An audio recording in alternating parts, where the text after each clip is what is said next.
Right now, as you watch this video, you believe you are free.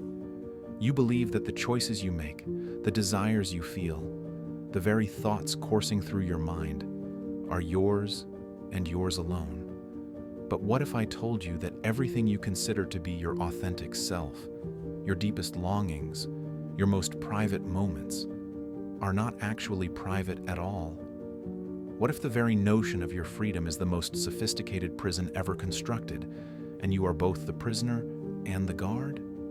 Michel Foucault, the French philosopher who dared to peek behind the curtain of modern civilization, discovered something so disturbing about the nature of power and control that it will fundamentally alter how you see every aspect of your existence. This isn't just philosophy. This is the revelation of how invisible forces shape your body, manipulate your desires, and construct the very identity you believe to be authentically you.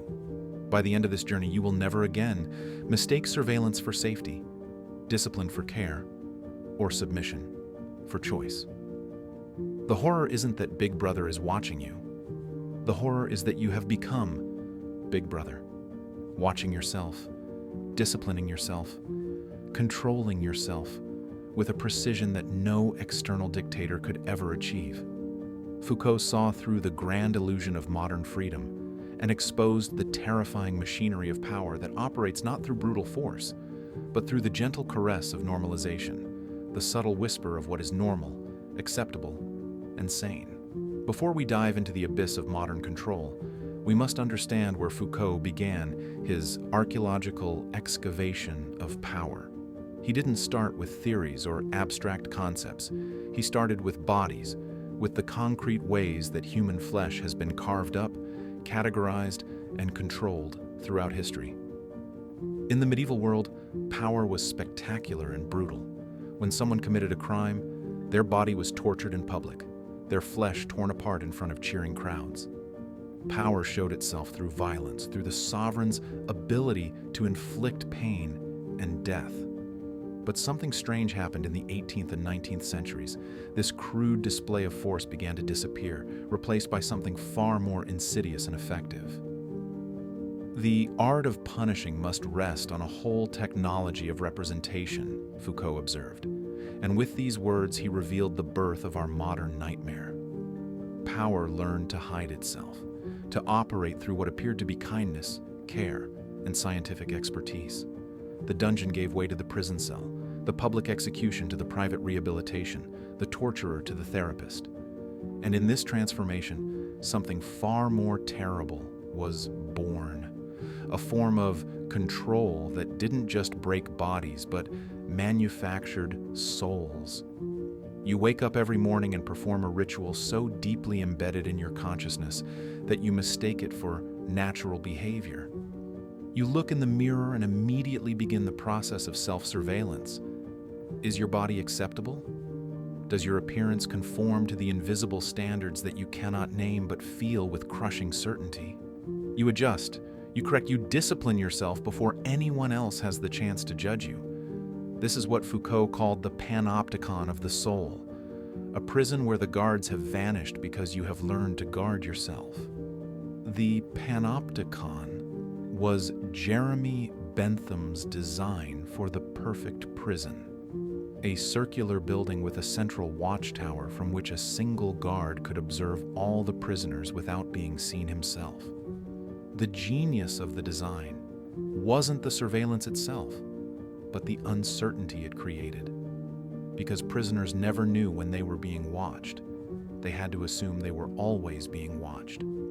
They began to police their own behavior, to internalize the gaze of the guard until they no longer needed an actual guard at all. But Foucault realized that the panopticon had escaped the prison walls and colonized the entire social world.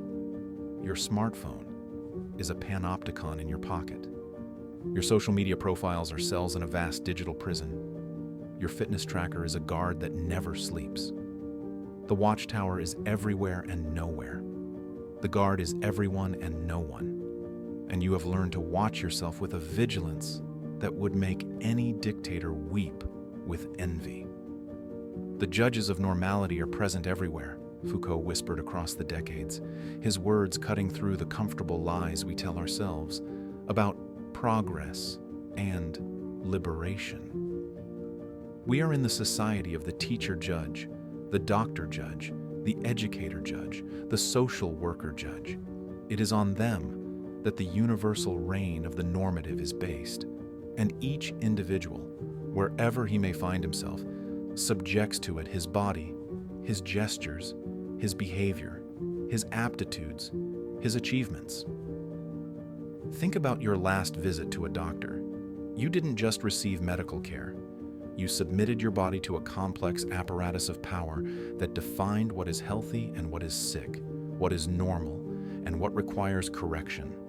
Your flesh became a text to be read, interpreted, and if necessary, rewritten, according to standards you had no role in creating. The doctor's gaze penetrated not just your physical symptoms, but your entire way of being, categorizing you, normalizing you, making you complicit in your own surveillance. The white coat is not just clothing, it's a uniform of authority that transforms the person wearing it into a representative of scientific truth. The stethoscope is not just a medical instrument, it's a device that transforms your heartbeat into data, your breathing into measurements, your living flesh into information that can be processed, compared, and judged according to statistical norms. But the medical gaze is just one tentacle of a vast octopus of power that has learned to operate through what Foucault called biopower, the management of bodies and populations through the creation of knowledge about life itself. Every time you count calories, track your steps, monitor your sleep, optimize your productivity, you are participating in a grand experiment in human control that makes the totalitarian regimes of the past look crude and inefficient. Biopower doesn't just control individual bodies, it shapes entire populations through the creation of statistical norms and the identification of deviations that require correction. Birth rates, death rates, disease patterns, crime statistics, educational achievements, economic productivity, all of these become objects of governmental intervention, ways of managing human life at the level of the species. You are not just an individual. You are a data point in vast calculations of population management, a variable in equations you will never see, but that determine the conditions of your existence. Your smartphone isn't just a device. It's a confessional booth where you willingly reveal your deepest secrets, your exact location, your social connections, your purchasing habits, your sexual desires, your political leanings, your fears and aspirations. And you pay for the privilege of this surveillance, upgraded annually, defended as a tool of freedom and connection. The confession became one of the West's most highly valued techniques for producing truth, Foucault observed. And nowhere is this more evident than in our digital age where confession has become constant, voluntary, and seemingly natural. Every Google search is a confession of your interests and anxieties. Every click, every pause, every scroll reveals the patterns of your attention and desire. Every purchase tells a story about your aspirations and insecurities. The algorithms that process this confessional data know you better than you know yourself. They can predict your behavior, influence your choices, and shape your desires with a precision that would be impossible without your willing participation in the machinery of surveillance. You check your social media feed and instantly begin the exhausting performance of self-presentation. Each post, each photo, each comment is carefully curated to project an image of yourself that conforms to invisible expectations you cannot articulate but feel with desperate intensity. You are simultaneously the performer and the audience, the judge and the judged, caught in an endless cycle of self-surveillance that masquerades as self-expression. The like button is not just a way to express approval, it's a mechanism of social control that transforms human interaction into quantifiable data. The number of likes, shares, and comments becomes a measure of your social worth, a statistical representation of your value that you internalize and use to judge not just others but yourself.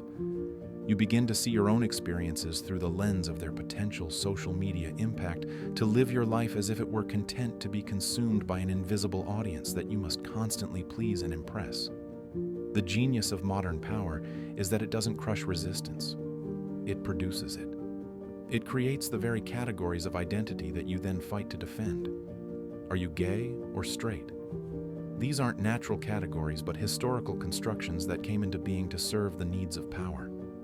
The homosexual was now a species, Foucault revealed, showing how what we consider to be our most intimate identities are actually the products of scientific, medical, and legal discourses that sought to classify, study, and ultimately control human sexuality. Before the 19th century, there were homosexual acts, but no homosexual people. Sexual behavior was something you did, not something you were. But the emerging sciences of psychology, psychiatry, and sexology needed to create categories of normal and abnormal, healthy and pathological, natural and deviant. They didn't just discover homosexuality, they invented it, along with the entire framework of sexual identity that we now take for granted. Your sexual desires, which you experience as the most private and authentic part of yourself, have been shaped by centuries of confession, examination, and normalization. The bedroom has become a laboratory where you experiment with techniques and positions learned from an endless stream of instructional content, comparing your performance to statistical norms, anxiously measuring your satisfaction against metrics you didn't create. Even in your most intimate moments, you are never alone. You are accompanied by the ghostly presence of experts, studies, and standards that tell you how to properly desire, how to correctly perform, how to normally love. The family, which you experience as a haven from the harsh world of social control, is actually one of the most sophisticated mechanisms of power ever devised. Parents don't just love their children, they monitor them, shape them, normalize them according to developmental charts and behavioral guidelines created by armies of experts. Children learn not just to obey external authority, but to internalize the entire apparatus of self-surveillance. By the time they reach adulthood, they no longer need parents to tell them what is right and wrong. They have become their own parents, their own judges, their own prison guards. Parenting itself has become a form of expertise requiring constant education, evaluation, and improvement. Parents anxiously consume books, articles, and videos about proper child development, comparing their children to developmental milestones created by child psychology experts. The playground becomes a site of competitive assessment where parents evaluate their children's social skills, physical abilities, and cognitive development against statistical norms. School wasn't just about education. It was about the creation of docile bodies, the training of souls to accept surveillance as natural and beneficial. You learn to sit still for hours, to raise your hand before speaking, to compete with your peers for the approval of authority figures, to accept that your every action would be observed, recorded, and evaluated. The tests you took weren't just measuring your knowledge, they were creating categories of normal and abnormal, successful and failed, valuable and worthless. And you learn to apply these categories to yourself with ruthless efficiency. The classroom is a perfect microcosm of disciplinary power. Students are arranged in rows facing the teacher, their bodies positioned to maximize surveillance and minimize distraction. Time is divided into precise intervals marked by bells that condition students to accept the artificial rhythms of institutional life. Grades are not just measures of academic achievement. They are technologies of comparison that rank students against each other and against statistical norms. Discipline makes individuals, Foucault explained. It is the specific technique of a power that regards individuals both as objects and as instruments of its exercise. Every institution you have ever encountered, school, hospital, workplace, gym, therapy office, has contributed to the ongoing project of making you into a particular kind of individual, one who monitors himself, judges himself, corrects himself according to standards that feel natural, but are actually historical constructions designed to serve the needs of power. Your career isn't just a way to make money. It's the elaborate system of normalization where you learn to present yourself as a human resource, to optimize your performance according to metrics created. Sadness becomes depression, anxiety becomes a disorder, grief becomes pathological mourning, and shyness becomes social anxiety. The rich complexity of human emotional experience is reduced to diagnostic categories that can be treated with standardized interventions. Even your attempts at rebellion and resistance are shaped by the very power you think you are opposing. The counterculture movements that promise liberation from social control often create their own forms of surveillance and normalization. The punk who rejects mainstream society still submits to the rigid codes of punk authenticity. The spiritual seeker who abandons material concerns still competes for the approval of gurus and spiritual communities. Where there is power, there is resistance, Foucault reminded us. But he also showed us that resistance and power are not opposites, but dance partners in an eternal waltz. The very categories we use to resist, individual rights, personal freedom, authentic self-expression, are themselves products of the power relations we think we are escaping. We rebel using the language and concepts that power has given us, ensuring that our resistance serves to strengthen rather than threaten the system we oppose. Your political activism, your social media outrage, your passionate advocacy for causes you believe in, all of this takes place within a framework of acceptable dissent that ultimately serves to legitimize the very system it appears to challenge.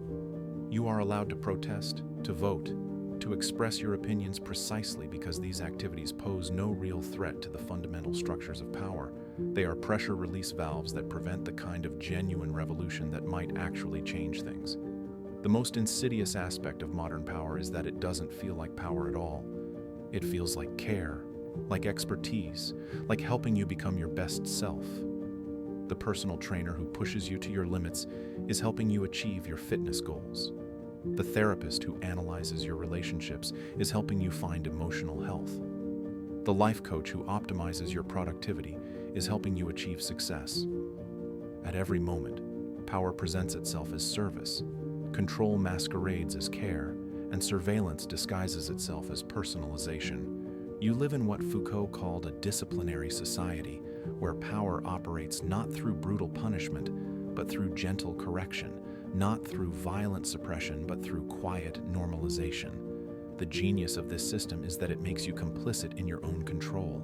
You don't just submit to power, you actively participate in its exercise. You monitor your own behavior, judge your own performance, correct your own deviations from the norm. You have become what Foucault called a docile body, not because you are weak or broken, but because you have been trained from birth to collaborate in your own domestication. But here is where Foucault's analysis becomes not just diagnostic, but potentially liberating. Once you see the machinery of power, once you understand how it operates through the creation of knowledge and the normalization of behavior, you begin to glimpse the possibility of genuine resistance. Not the fake resistance of consumer choice or political protest, but the deeper resistance of refusing to be the kind of subject that power wants you to be. The strategic adversary is fascism, Foucault declared, not only historical fascism, the fascism of Hitler and Mussolini, but also the fascism in us all, in our heads and in our everyday behavior. The fascism that causes us to love power, to desire the very thing that dominates and exploits us. The real enemy is not out there in some distant government building or corporate boardroom. It's in here, in the voice in your head that constantly judges and corrects and normalizes your experience. Every time you catch yourself automatically adjusting your behavior to conform to invisible standards, you have a choice. Every time you notice yourself engaged in self-surveillance, you can pause and ask, who benefits from this monitoring? Every time you feel the urge to confess, to reveal, to optimize, to improve yourself according to external criteria, you can stop and inquire, what would happen if I simply refused to participate in this game? The path to genuine freedom doesn't lie in finding your authentic self, because that self has been constructed by the very powers you seek to escape. It lies in the ongoing practice of questioning every assumption, challenging every norm, refusing every invitation to be the kind of subject that power wants you to be. It lies in what Foucault called the care of the self, not the narcissistic self-optimization of our therapeutic culture, but the ancient practice of creating yourself as a work of art, rather than accepting yourself as a product of normalization. This care of the self is not selfish or withdrawn from social responsibility. It is the foundation of genuine ethical action, because it refuses to accept the categories and values that make exploitation and domination seem natural and inevitable. When you stop trying to be normal, you create space for others to explore their own possibilities. When you refuse to judge yourself according to imposed standards, you make it easier for others to resist those same standards. This is not about becoming a rebel or a dropout or a revolutionary in any conventional sense. This is about the subtle, ongoing work of creating spaces of freedom within systems of control. It's about developing what Foucault called technologies of the self, practices that allow you to shape your own subjectivity rather than merely accepting the subjectivity that has been imposed upon you. Start small. Notice when you automatically check your reflection, automatically compare yourself to others, automatically seek approval or validation. In those moments, pause. Ask yourself, what if I didn't need to be normal? What if I didn't need to be acceptable? What if I could simply be, without justification or explanation or improvement? Begin to see your body not as a machine to be optimized, but as a source of wisdom and pleasure that cannot be measured or categorized. Begin to see your desires not as problems to be solved, but as clues to forms of life that haven't been imagined yet. Begin to see your thoughts not as symptoms to be diagnosed, but as possibilities to be explored. The revolution Foucault envisioned is not political in any traditional sense. It's ontological. It's about creating new ways of being human that cannot be captured by the surveillance apparatus of modern power. It's about becoming someone who cannot be governed, not because you are isolated or withdrawn, but because you have learned to create yourself, rather than merely discover yourself. This is your invitation to step outside the panopticon, to stop being your own prison guard, to refuse the gentle violence of normalization. The invisible power that controls your freedom right now depends entirely on your cooperation.